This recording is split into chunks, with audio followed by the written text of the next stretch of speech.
रक्त बीज पौराणिक कथाओं का एक ऐसा असुर जिसके सर पर ब्रह्मा जी का हाथ था। उसे यह अद्भुत वरदान प्राप्त था कि जब भी उसका रक्त की बूंद जमीन पर गिरेगी उससे एक और रक्त बीज का जन्म होगा। इस कारण रक्त बीज युद्ध में जैसे अजयी बन गया था। वह शक्तिशाली था और देवियों को हासिल करने की विकृत मानसिकता के साथ स्वर्ग पर राज करना चाहता था। उसने देवलोक जाकर देवी देवताओं पर हमला कर दिया। सभी को मजबूरन अपने प्राण बचाकर वहां से भागना पड़ा। पर रक्त बीज ने रुका। देवियों से मोहित होकर वो उनका पीछा करने लगा। देवी देवता परेशान होकर कैलाश पर्वत पहुंच गए और देवी पार्वती को सब कुछ बताया। देवी पार्वती ने सभी को पीछे रखने को कहा और खुद रक्त बीज का सामना करने के लिए खड़ी हो गई। रक्त बीज ने जब कैलाश जाकर देवी पार्वती को देखा तो वो उन पर मुक्त हो गया। देवी पार्वती ने उसे लौट जाने का आदेश दिया। रक्त बीज हंस पड़ा और देवी पार्वती की तरफ बढ़ने लगा। देवी ने सामने रखा शिव जी का त्रिशूल उठाया और रक्त बीज पर प्रहार कर दिया।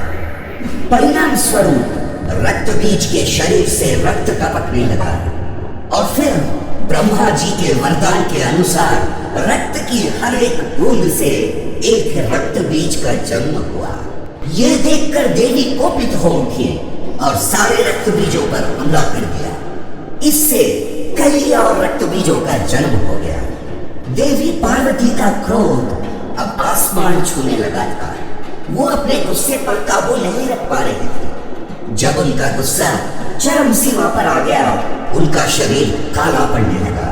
आंखें खून से लाल हो गई और देखते ही देखते देवी ने भयंकर रूप धारण कर लिया। पूरा ब्रह्मांड इस शक्तिशाली भयानक देवी की गर्जन से हिल गया।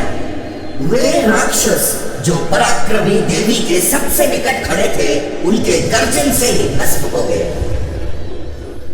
बाघ की खाल पहने हुए हाथों में प्रतिशोध की तलवार लेकर नरमुंडों की माला पहनकर विकराल रूपी महाकाली प्रकट हुई। वो इतनी भयानक थी कि रक्त बीज डर के भागने लगा। मां काली ने एक भयंकर गर्जन किया और रक्त बीज के पीछे दौड़ने लगी। काली मां ने शक्तिशाली प्रहार किया और वो एक एक करके असुरों को निर्मम तरीके से छीनने लगी। पर उससे और रक्त बीज पैदा होने लगे। प्रलय सी क्रोधित मां काली, उनके क्रोध से सारा संसार जलने लगा। उन्होंने एक हाथ से रक्त बीज के सर को पकड़ा और तलवार से उसके सर को धड़ से अलग करके उसे खप्पर में रख दिया ताकि एक बूंद रक्त बीज धरती पर ना गिर सके। फिर वो रक्त बीज के शरीर को निकल गए।